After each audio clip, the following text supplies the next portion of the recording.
네, 우리 옆 사람은 인사하겠습니다. 하나님 우리의 왕이십니다. 한번 인사합시다. 하나님 우리의 왕이십니다.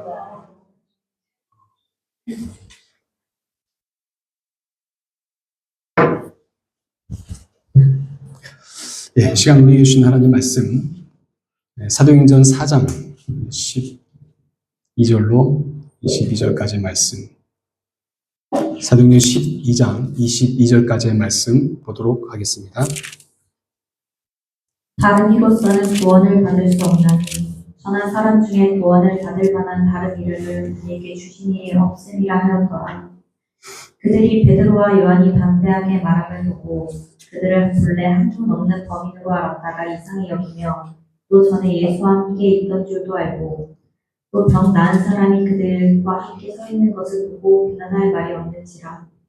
명하여 공회에서 나가라 하고 서로 의논하여 이르되 이 사람들을 어떻게 할까? 그들로 말미암아 유명한 표적 나타난 것이 예루살렘에 사는 모든 사람에게 알려졌으니 우리도 부인할 수 없는지라. 이것이 민간에 더 퍼지지 못하게 그들을 위협하여 이후에는 이 이름으로 아무에게도 말하게 하지 말자 하고 그들을 불러 경고하여 도무지 예수의 이름으로 말하지도 말고 가르치지도 말라 하니 베드로와 요한이 대답하여 이르되 하나님 앞에서 너희의 말을 듣는 것이 하나님의 말씀을 듣는 것보다 옳은가 판단하라. 우리는 보고 들은 것을 말하지 아니할 수 없다 하니 관리들이 백성들 때문에 그들을 어떻게 처벌할지 방법을 찾지 못하고 다시 위협하여 놓아주었으니 이는 모든 사람이 그 된 일을 보고 하나님께 영광을 돌림이라.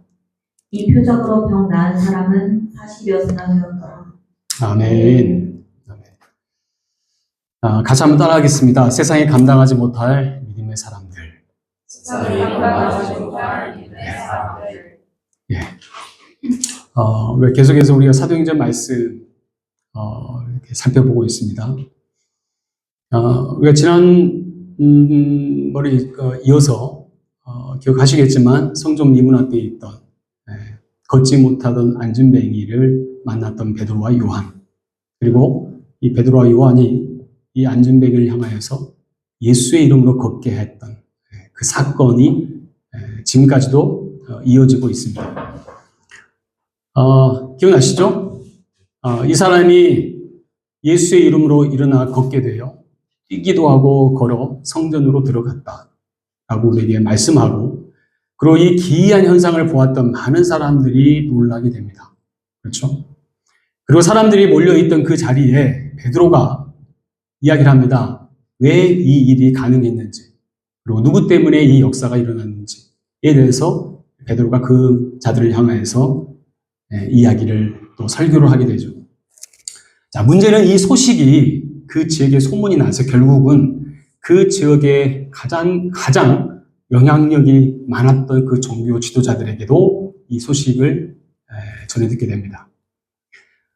어쩌면 지금까지 기독권을 유지했던 사람들 입장에서는 이 사건은 도저히 받아들일 수 없는 그런 기이한 현상이었고 사건이었습니다. 그래서 결국 이 베드로와 요한을 이 산헤드린 공회 재판장에 회부를 시킵니다. 재판장에 회부를 시켜서 재판을 받게 되는 과정 가운데 지금 있는 장면이 오늘 본문 4장 말씀입니다. 기억나시죠? 자, 뜻하지 않는 일로 불려나갔던 이 베드로와 요한, 말 그대로 재판받는 재판장에 불려 나왔어요. 심정이 어떨까요?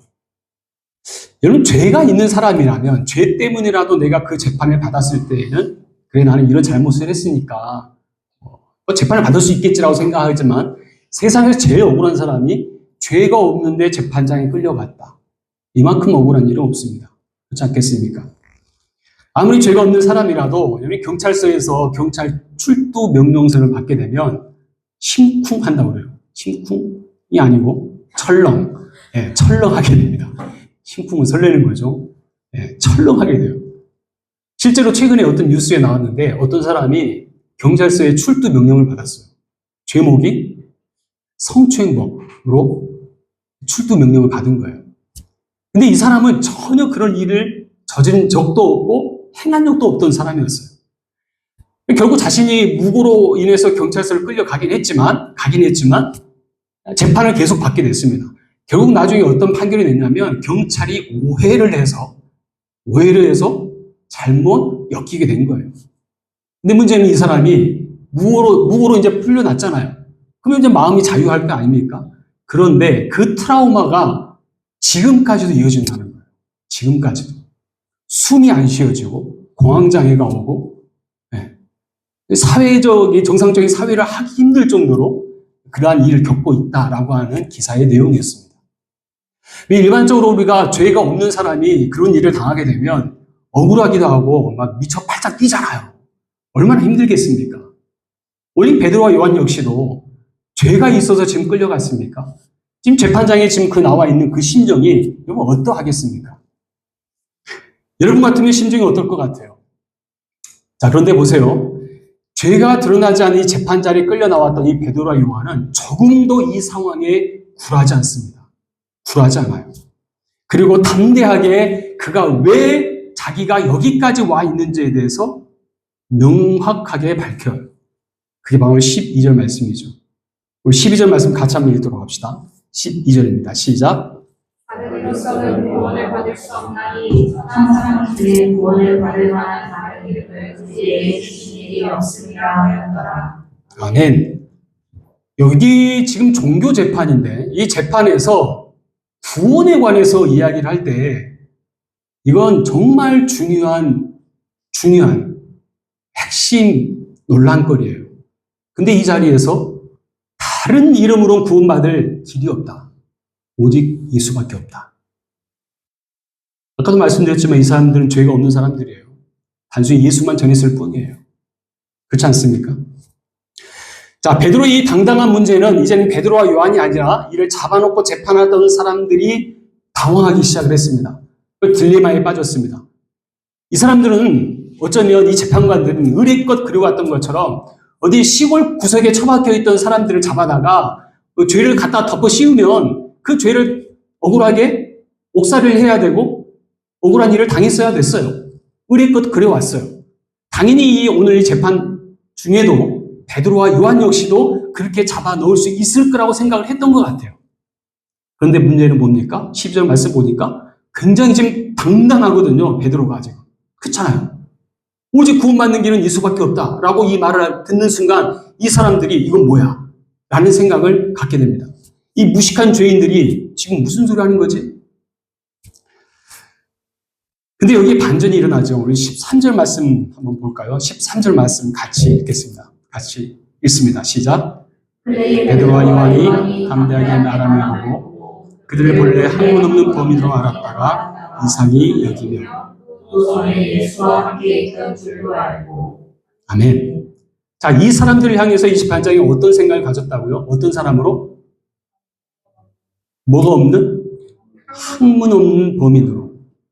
여기서 이 학문이 없다는 말은 그냥 단순히 지식이 없다라는 말이 아니라 당시 유대 사회에서는 가장 지식의 최고봉을 뭘로 꼽냐면 율법이 가장 능통한, 율법에 가장 정통한 사람이 학문이 많은 자로 취급을 했습니다. 다시 말해서 이 분야에 있어서만큼은 내가 이 율법을 얼마큼 알고 있느냐, 그리고 이 율법을 내가 누구에게 사사를 받았느냐는 굉장히 중요한 문제예요. 근데 보아하니 이 재판장인 베드로와 요한은 근거 없는 사람들이에요. 뿌리 없는 사람들인 거예요. 다시 말해서 율법에 대해서만큼은 정통성을 찾아볼 수 없는 사람들이었고 보기에도 이 사람도 무식한 율법을 알지 못하는 사람으로 생각을 했단 말이에요. 이런 거예요. 여러분 중에 우리가 내가 공부를 하잖아요. 내가 누구로부터 내가 가르침을 받았다 라고 하는 건 굉장히 중요한 부분입니다. 한국에서는 여러분들 우리가 중요한 가치를 여기는 게 뭐냐면 어느 대학을 나왔습니까? 라는 굉장히 중요해요. 그렇죠? 그래서 인서울 했습니다. 그러면 이 정도 생각으로 반응을 하잖아요. 근데 독일에서는 그건 별로 의미가 없어요. 그렇죠? 중요하게 뭘 중요하게 생각합니까? 그 분야에 있어서 내가 누구 교수로부터 사사를 받았느냐라고 하는 거예요.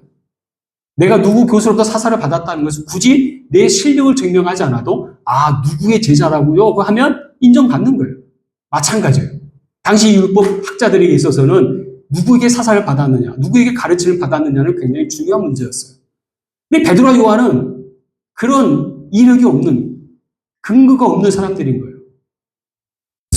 마찬가지로 이 산헤드린 공회에서 이 재판장들이 아무 제목이나 갖다 붙이면 이 사람들은 근거 없는 사람들이기 때문에 그냥 잡아다 넣을 수 있다고 생각을 했어요.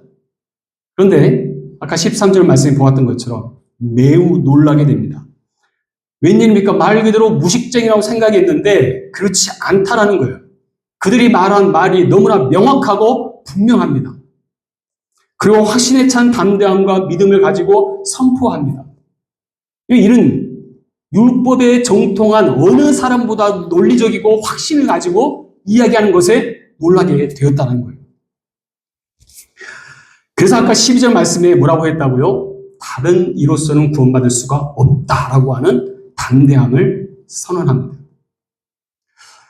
저는 이 말씀 보면서 그런 생각을 했어요. 이런 믿음이야말로 세상 사람들은 정말 이런 믿음이 세상 사람들이 감당할 수 없는 그러한 믿음의 소유자다라는 거예요. 세상 사람이 감당하지 못할 믿음의 소유자. 이런 기왕 내가 믿음 생활하고 내가 크리스찬이다라고 한다면 다른 사람들에게 저 예수 믿는 사람이에요. 저 교회 다녀요. 라고 했을 때 자신 있게 이야기할 수 있는 모습이 있습니까? 어떻습니까? 저는 이 말씀을 통해서 우리가 세상에 정말 감당하지 못할 믿음의 소유자는 어떤 모습으로 살아갈 것인가에 대해서 크게 한 두 가지를 살펴보려고 합니다. 첫 번째는 이 믿음을 가진 사람은요, 확실한 믿음의 증거가 있습니다. 확실한 믿음의 증거가 있어요. 제가 처음 교회를 나갔을 때가 고등학교 1학년 때였습니다.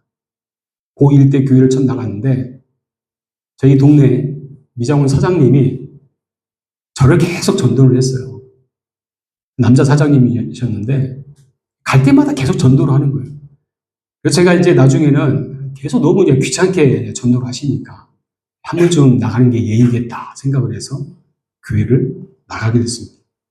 거기에 코가 끼어서 그렇게 교회를 나가기 시작을 했어요. 첫 번째 제가 수련회를 갔어요. 고등학교 때 이제 첫 번째 수련회를 갔는데 수련회 가서 매우 기이한 현상을 보게 됐어요. 매우 놀랍고 기이한 현상. 어떤 현상이냐면 기도회를 하는데 막 방언을 하고 막 사람들 박수 치고 막 근데 제가 보기에는 미친 사람들 같았어요. 이거 뭐야 이거? 정말 놀라웠어요. 조금 더 가니까 무섭더라고 이게. 이게 뭐야 이게? 무서운 마음까지 들었어요. 이게 안 믿는 사람 입장에서 충분히 그럴 수 있는 모습인 거예요. 그렇지 않겠습니까? 제가 더 놀란 것은 수련회가 끝나고 난 이후에 제가 보았던 형 누나들의 모습이었어요. 무슨 말이냐면 그렇게 뜨겁게 기도하고 그렇게 뜨겁게 방을 하고 막 난리 법석을 떨었는데 사람 모습을 보니까 이거 안 믿는 사람들하고 똑같은 거예요. 이거 뭐지?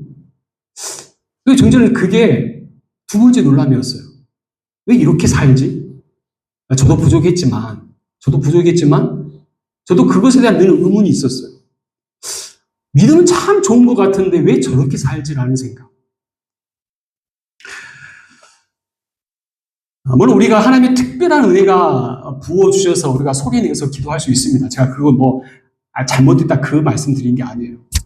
하지만 저는 제가 말씀드리고 싶은 거는 내가 하나님께 받은 은혜를 가지고 살아간다면 그렇다면 우리의 삶에서 우리의 믿음은 무엇으로 나를 증명할 것인가? 오늘 살리드는 공예에서 베드로와 요한이 담대히 말하는 것을 보고 이상하게 생각을 했습니다. 자, 보세요. 베드로와 요한이, 특별히 베드로가 이렇게 설교, 12절 말씀에 그 고백이 가능했던 이유가 어디 있을까? 어떻게 그 고백이 가능했죠?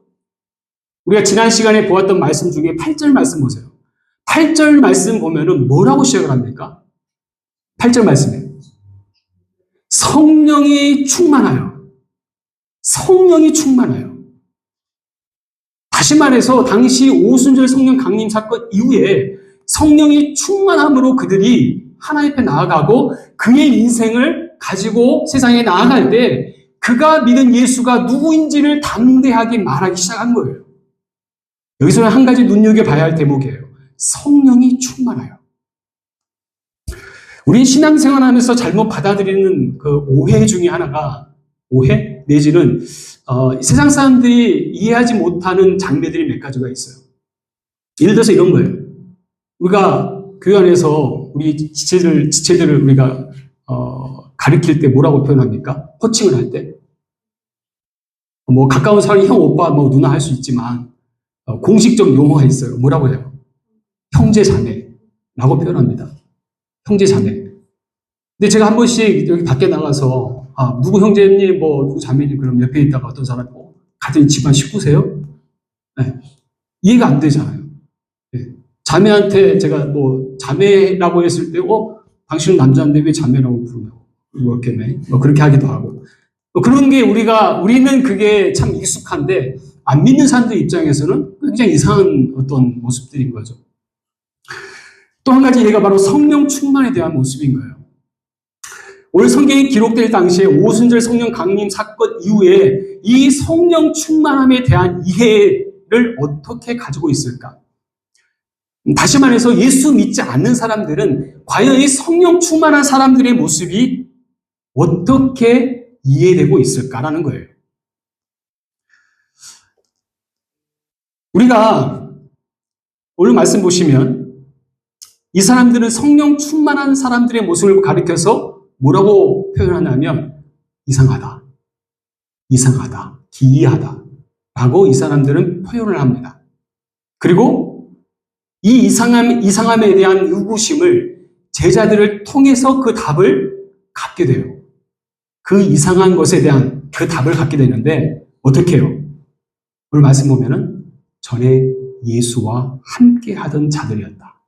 그리고 병고침 받은 사람을 보면서 왜 이 베드로와 요한이 성령이 충만하여 그러한 모습을 보이고 있는가를 알게 되었다는 사실이에요.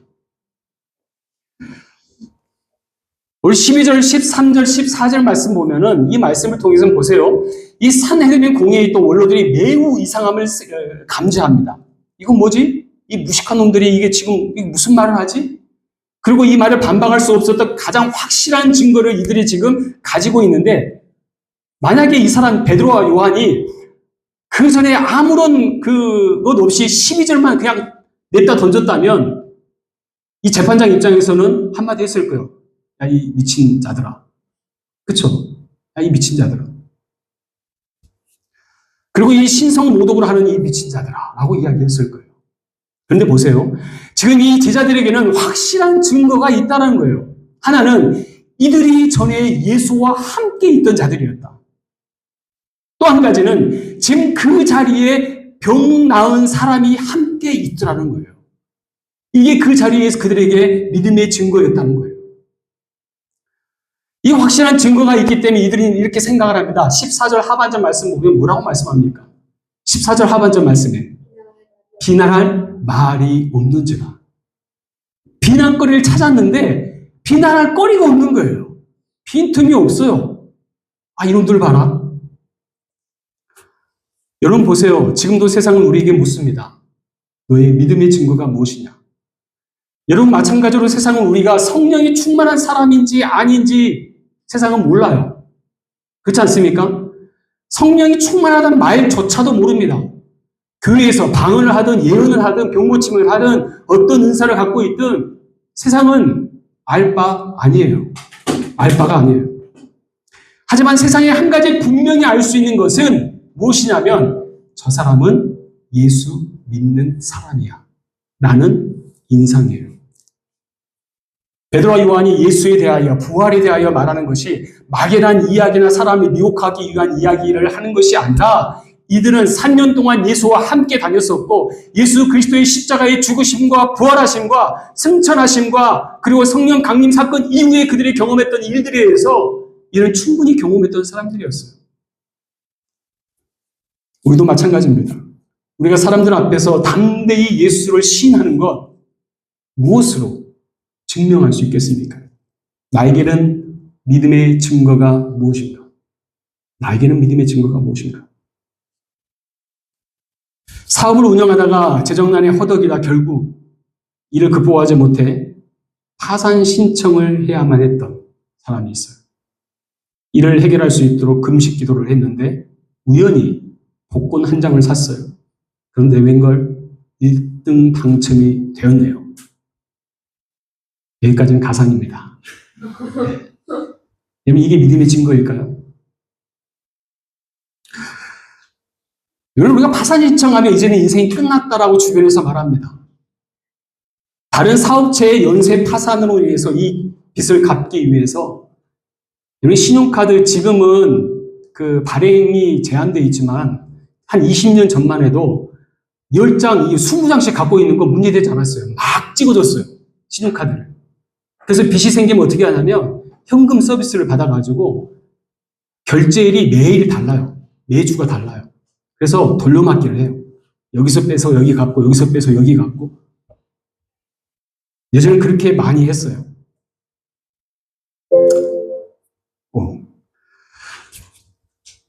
근데 결국 그렇게 하다가 파산 신청을 하게 됩니다. 제가 20년 전에 제가 결혼할 무렵에 저희 아버지 이야기입니다. 파산 신청을 했어요.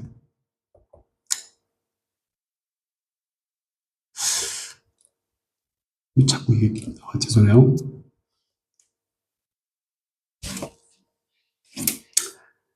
여러분에게 믿음의 증거는 무엇입니까? 저 역시 하나님께서 저희 가정에 감당할 만한 일을 주심이라고 생각을 했고, 그리고 모두가 끝났다고 생각할 때 묵묵히 인내로 기도하고 이 험난한 터널을 지나왔습니다. 그리고 이 어둠의 터널을 지나왔고, 많은 사람들이 이상하게 생각합니다. 어떻게 이 어려운 시간을 통과했을까? 남들은 다 망할 거라고, 끝났다라고 이야기하지만, 하지만 이 역시 믿음의 증거일 수 있다는 사실이에요. 제자들이 주님과 함께 동행했고 주님과 함께 했던 제자들을 통해서 믿음의 증거가 나타났던 것처럼 우리에게도 이런 믿음의 증거가 나타나는 거예요. 우리 사랑하는 성도 여러분, 나의 믿음을, 나의 성령 충만함을 무엇으로 증명하시겠습니까? 요란한 찬양과 기도와 외식이 아니라 나를 통해서 예수를 보게 되고 나를 통해서 믿음의 증거가 나타날 때 세상은 말하게 될 것입니다. 어떻게 해요? 당신의 모습을 보니 하나님은 살아계신 것 같습니다. 라는 것. 이런 사람이 바로 세상이 감당하지 못할 믿음의 사람인 것입니다. 이러한 믿음의 증거가 저와 여러분의 삶 가운데 나타날 수 있기를 바랍니다. 아멘. 두 번째로, 세상에 감당하지 못하는 믿음은 세상 저항에 대하여 흔들리지 않는 믿음을 갖는 거예요. 흔들리지 않는 믿음을 갖는 거예요. 우리 15절부터 19절까지 말씀 같이 한번 읽도록 합시다. 15절에서 19절까지 말씀입니다. 시작.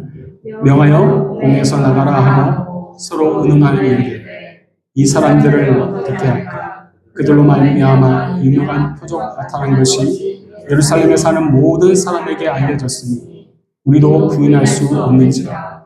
이것이 민간에 더 퍼지지 못하게 그들을 위협하여 이후에는 맞자 그들을 불러 경고하여 도무지 예수의 이름으로 말하지도 말고 말라 하니 베드로와 요한이 대답하여 이르되 하나님 앞에서 너희의 말을 듣는 것이 하나님의 말씀을 듣는 것보다 옳은가 판단하라.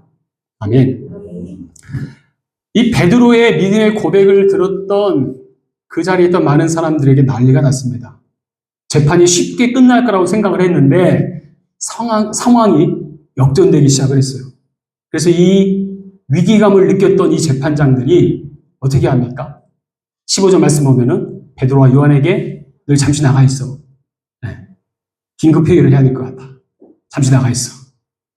그리고 그들이 의논을 합니다. 의논을 한 이후에 두 가지 결론을 내립니다. 하나는 뭡니까? 성전 미문에 걷지 못하는 사람이 걷게 된 것은 부인할 수 없는 사실이다. 이거 사실이야. 거짓이 아닌 사실입니다. 또 한 가지, 두 번째 결론입니다. 뭡니까? 베드로와 요한을 위협해서 더 이상 예수의 이름을 아무에게도 말하지 못하게 하자. 두 가지 결론을 내립니다. 이게 전형적인 악한 재판장의 모습이에요. 전형적인. 의로운 판결을 내려야 할 사람들이 말하기를 이들의 말이 사실인데 이걸 덮어야겠어. 라는 거예요. 이런 무죄를 내린 것이 마땅하지 않습니까? 그럼에도 불구하고 이들은 더 이상 이 일에 대해서 발설하지 못하게 만들어버립니다. 얼마나 부당합니까? 이 무슨 말이냐면 예수의 이름에 능력이 있다는 것을 압니다. 하지만 믿고 싶지가 않아요. 예수 그리스도가 길이요 생명이라는 사실을 알지만 더 이상 그 복음을 듣기 싫은 거예요. 그래서 베드로와 요한을 불러 18절 말씀에 이렇게 말씀을 합니다. 뭐라고 해요? 경고하여 도무지 예수의 이름으로 말하지도 말고 가르치지도 마라 라고 이야기합니다. 여러분 18절 말씀은 단순한 말이 아니고요. 재판 최종 판결이에요. 최종 판결. 다시 말해서 이들이 재판장의 그 말을 듣고 나가서 복음을 전하거나 예수를 전했을 때 생명의 위협을 당할 수 있는 판결문인 거예요. 판결문. 여러분 지금 우리가 살고 있는 이 시대 역시 이 판결은 여전히 유효합니다. 지금도 예수 믿는 이유 때문에 목숨을 걸어야 하는 곳이 있고 지금도 예수 믿는 이유 때문에 손해보는 일들이 있고 예수 믿는 이유 때문에 거부당하는 세상 가운데 저와 여러분이 지금도 살고 있습니다. 이 세상은 복음에 대해서 계속해서 도전과 저항은 지금도 지속되고 있습니다. 제가 얼마 전에 예전에 한국에 잠깐 나갔을 때 직장 생활하는 한 분이 그 이야기를 하시더라고요. 한국에서는요, 직장에서 예수 믿는다라는 말을 하면은 그 순간 만일의 역적이 된대요. 예수 믿는다 그러면 온갖 욕을 다 뒤집었어요. 야, 교회 나인 놈들 다 이런 다음에 하면서 뭐 교회 문제점들 다 막 나열하면서 너도 똑같은 놈이야 막 그러면서 막 괜히 뭐 내가 한 것도 없는데 욕을 다 먹고 뭐 피해도 보고 막 억울함을 당한대요. 그게 요즘의 모습이에요. 작년에 제가 들었던 이야기, 저희 교회에 왔던 한 형제가 그 이야기 하더라고요. 요즘 유학 나오는 사람들한테 꼭 그 선배, 유학을 갔다 온 선배들이 하는 조언이 있다면서요. 그 하는 조언 중에 뭐가 있어요? 네, 교회 가지 말래요. 특히 한인교회 가지 말래요. 한인교회 절대 가지 말래요. 네, 물론 여러 가지 이유가 있겠지만 언제부터 우리가 그런 곳이 되었습니까? 언제부터 그런 곳이 됐어요?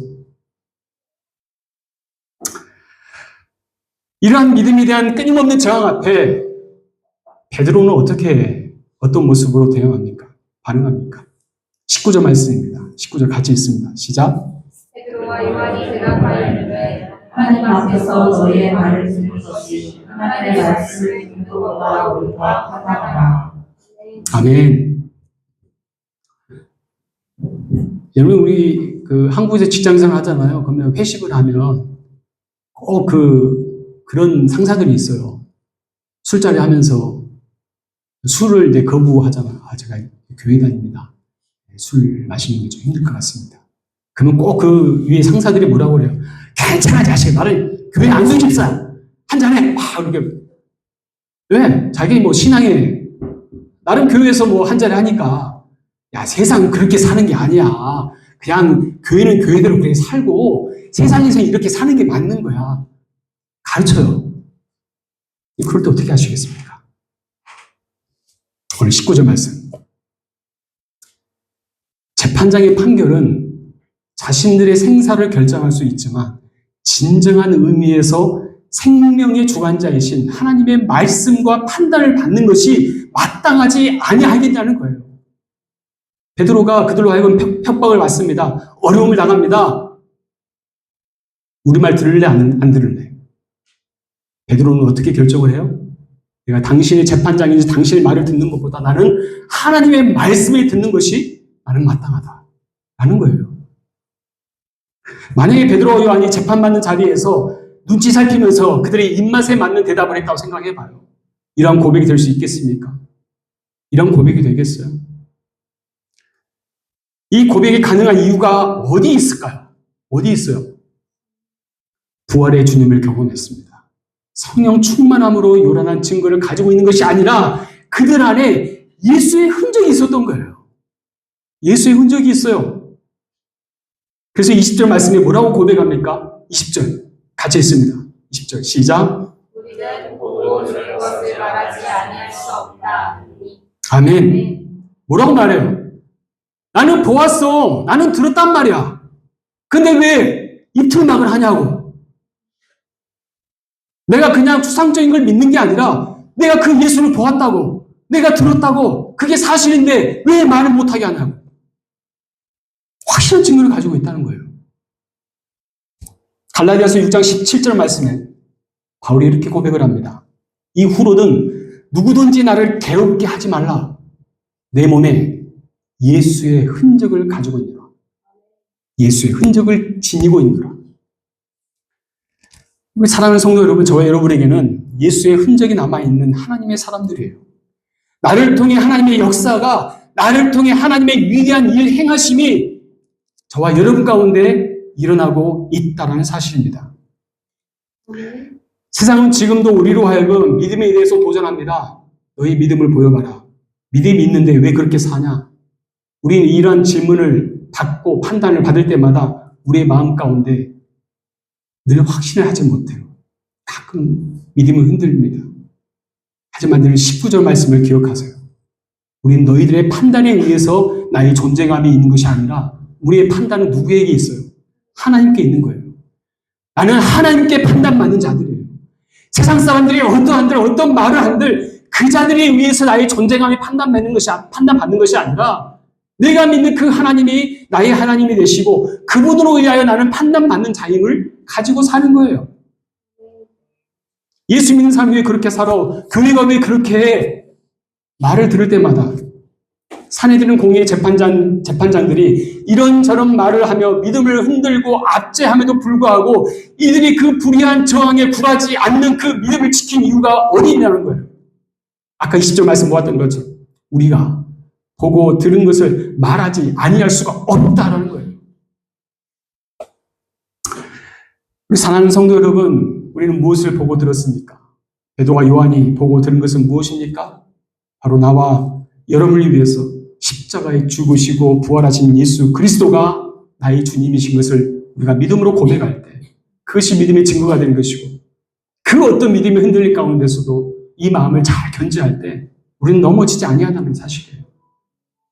지금 바라옵기는 우리의 삶의 현장에서 이 믿음을 드러내고 이 믿음을 가지고 살아갈 수 있기를 바랍니다. 비록 예수 믿는 나는 연약해요. 내 안에 계신 예수 그리스도의 십자가 사건은 나를 위한 놀라운 사건입니다. 이 사건을 경험한 온전한 그리스도인은 바로 세상에 감당하지 못하는 그런 믿음의 소유자가 되는 것입니다. 이야기만 하고 마칠게요. 제가 10여 년 전에 한 청년을 알게 됐습니다. 한 청년인데 제가 있던 교회에 와서 간증을 했던 친구기도 해요. 근데 이 친구가 부활절에 이 친구가 늘 개인적으로 하던 일들이 뭐냐면 직업은 따로 있어요. 근데 늘 지하철이나 노숙자를 찾아가서 간식을 드리거나 그리고 돈이 넉넉치가 않으니까 꼭 했던 일이 뭐냐면 귤이죠, 귤. 겨울에. 귤을 한 봉다리에 딱 가지고 와서 귤을 하나씩 드려요. 노숙자들에게. 그리고 안아줘요. 꼭 안아줍니다. 한 번은 이 청년이 부활절 때 이제 간식을 사가지고 어느 노숙자 할아버지가 계셨는데 할아버지 이거 간식 좀 드세요. 근데 갑자기 할아버지가 뺨을 그냥 확 우리치는 거예요. 야, 이 새끼 내가 거지냐? 맞는 것 같은데 거지를. 그러면서 뺨을 맞으면 쌍코피가 터지고 이 친구가. 코피가 질질 흐르는데 그래가지고 이제 폭행이잖아요. 주변 사람들이 막 신고하고 막. 근데 이 친구가 어떻게 행동한 줄 아세요? 그 할아버지를 덥석 껴안았어요. 이 할아버지도 놀란 거예요. 이 뺨을 때렸는데 도망가거나 아니면 뭐 맞거나 아니면 한 대 또 공격하거나 그렇게 하는 게 맞는 거잖아요. 갑자기 확 껴안는 거예요. 이 할아버지가 놀랐어요. 야, 도대체 너 어떤 놈인데 나에게 이런 행동을 하냐? 이 친구가 뭐라고 이야기한 줄 아세요? 저는 어떤 일을 하는 어떤 사람입니다. 이 말이 아니고 할아버지 저는 예수 믿는 청년 누구누구입니다. 그런 고백을 하는 거예요. 근데 이 할아버지가 그 말을 듣고 뭐라고 하신 줄 알아요? 야, 이제까지 다른 예수쟁이들은 말만 하던데 내가 너 보니까 나도 네가 믿는 예수 한번 나도 믿어봐야 되겠다. 그 이야기를 한 거예요. 우리의 믿음은요, 다른 게 아니잖아요. 어떤 놀라운 어떤 역사가 일어나고, 어떤 내가 거대한 믿음을 가지고 큰 일을 행하고, 아니에요. 내가 있는 삶의 현장에서, 내가 있는 삶의 자리에서 나를 통해서 예수 그리스도가 드러나고, 나를 통해서 예수가 증거되어지고, 나를 통해서 예수가 누구인지를 함께 나누어질 때, 그것이 바로 세상에 감당하지 못하는 사람들의 믿음을 가지고 사는 사람들의 모습인 거예요. 저는 이 시간 바라옵기는 저와 여러분들이 이런 믿음을 가지고 우리가 살아갈 수 있길 바랍니다. 같이 한번 기도합시다. 같이 한번 기도할 때 이렇게 한번 기도했으면 좋겠습니다. 때론 세상 우리로 하여금 많은 비난과 질책과 또 조롱을 하게 됩니다. 야, 교회는 왜 그래? 예수 믿는 나는 너 왜 그렇게 살아? 라고 이야기를 합니다. 여러분, 그리 할 때마다 우리가 드러내고 보여줘야 할 것이 무엇입니까?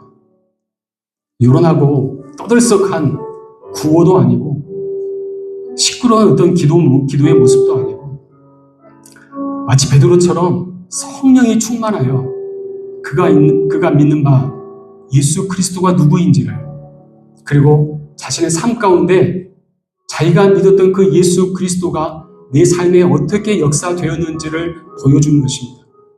이 시간 우리가 기도하기를, 하나님, 내 삶의 한 자락에서 그러한 모습으로 살기 원합니다.